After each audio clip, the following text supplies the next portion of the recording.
12번째 책인데요. 입의 문화라고 하는 서울대학교 김수경 교수가 썼던 책입니다. 그는 치의학과 전문제 교수인데요. 이 책을 이제 스터디 책으로 이렇게 돼 있죠. 짧은 이제 호주문제 넣고 다니면서 읽을 수 있는 책인데요. 가볍게 읽을 수 있는 그런 책이지만은 그 내용 자체가 참 재미있습니다. 그래서 이거는 뭐 이제 사실 들어가는 것이 이제 깨끗해야 나오는 것도 그렇잖아요. 이제 입에 그 입이라고 하는 것은 이제 우리 모든 음식물을 섭취하는 그런 곳인데 또 말도 하는 곳이잖아요. 그런 이제 다양한 그 이야기들을 이런저런 이야기들을 이렇게 썼습니다. 그분은 이제 먼저 머릿말에 이렇게 얘기하는데요. 입은 음식을 저작하려고 그 사람의 인상을 나타내는 심미적인 부분에 관여한다.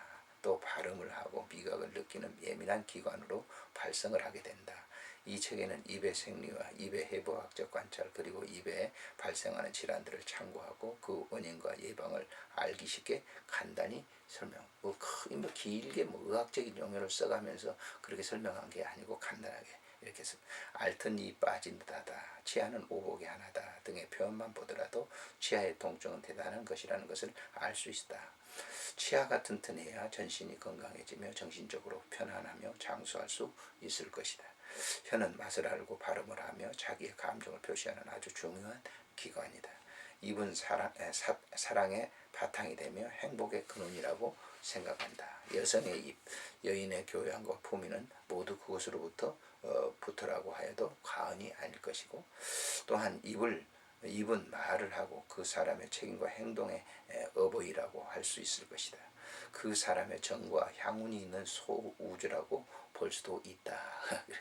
입이라고 하는 건 그 인격 전체를 나타내기 때문에 그 몸 전체를 나타내기 때문에 그러는 것이겠죠. 그리고 말을 적게 하고 행동은 천천히 확실하게 하는 것이 좋다. 입은 사랑의 원천이고 교감의 장이다. 입의 문화는 그 사람의 문화의 척도인 것이다. 그러니까 너무 말을 이렇게 많이 하게 된다고 하면 그건 좋지 않는 것이다 라고 하는 거예요. 물론 들어있어 가지고 말을 많이 하는 건 굉장하죠. 근데 들어있지 않으면서 말을 많이 하는 것은 그것은 소음에 불과한 것이다 라고 하는 것이죠. 차례를 보게 되면 이제 구강학, 치의학상 이렇게 그런 이제 전문적인 그런 그 치료하는 그 과정들을 이제 얘기하기도 하고 그 구성에 대해서 뭐 어떤 기능에 대해서 뭐 어떤 감각에 대해서 쭉 얘기를 합니다만 제 1장에서는 구강의 생리, 치아의 구성, 치아의 물리적 성질, 치아의 기능, 치아의 생리, 치아의 대사의 영양, 치아의 비타민, 치아와 호르몬, 치수의 생리, 구강 영역의 감각, 교합, 이갈이의 생리, 타액 분비의 생리, 미각과 후각, 연화, 발성의 생리.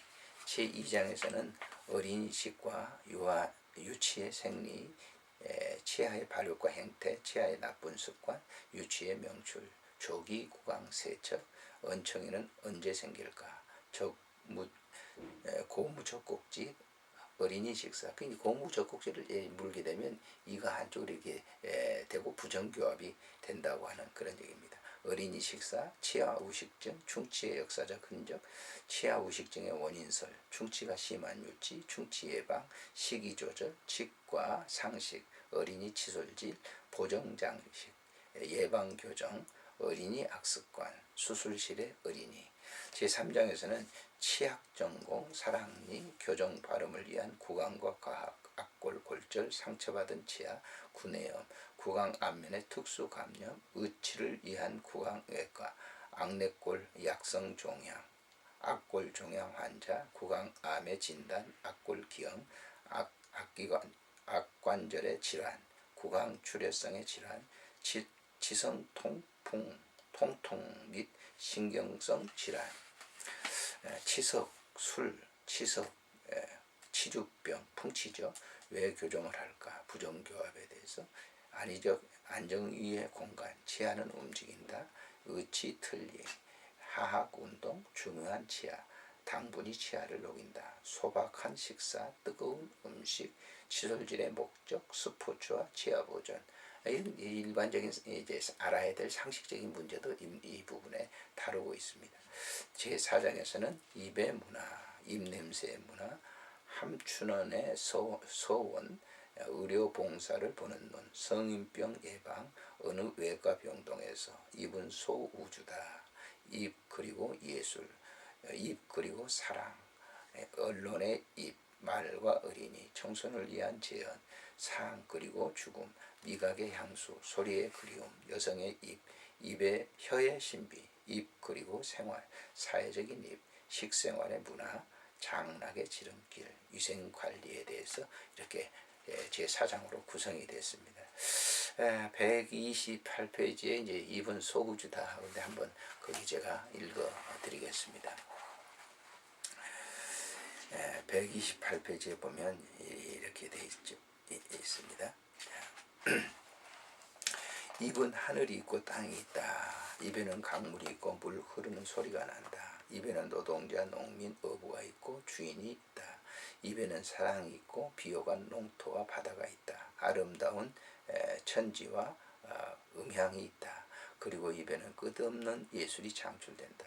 또 입에는 신비로운 혀의 운동이 있고 감미로운 지각을 지닌 무수한 신경들이 있다. 이 소우주는 인간의 심령을 이끌고 행복의 길로 가게 된다. 자세히 설명할 수 없는 끝없는 우주의 신비가 그곳에 있다고 생각한다. 입은 하나의 소우주로 인간의 마음속에 또 여향으로 이어갈 것이다. 천정, 천이죠. 입천정은 하늘이다. 혀는 땅이다. 치아는 일이다. 일하는 것이죠. 침은 강물 바다다.